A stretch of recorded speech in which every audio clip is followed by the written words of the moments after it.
future of coach Frank Arok continues to be the main talking point after South Melbourne's 2-1 loss to Sydney United. The former powerhouse club is now winless since round 1. Other results from round 10 are on your screen. While the Melbourne Knights' lead at the top of the ladder is now 3 points over Adelaide City, who upset the Melbourne scoring machine 3-0 at Hindmarsh Stadium. Playing their second game in 5 days, South Melbourne were desperate for the 4 competition points.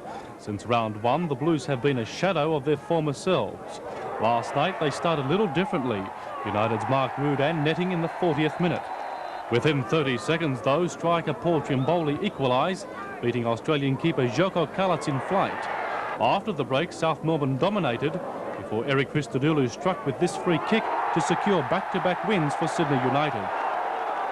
Embattled South Melbourne coach Frank Arok again declined to be interviewed as rumours around Adenza Park last night suggested former Socceroo Ala Davidson, recently returned from a successful playing stint in Malaysia, is hovering in the wings. Not so reticent, another troubled South Melbourne stalwart. Certainly from a player's point of view, if individually we try and pick ourselves up, it's a psychological thing now. It's purely psychological. We're up to here in it. Arok, however, did receive some comfort from an unexpected source. I can understand how Frank would feel, because I was in a similar position when I was coaching Melbourne Knights a few years ago. It happens to all of us coaches, and that's part of parcel of the game. Across town, another coach reportedly under pressure got some breathing space when his team defeated Marconi 2-1.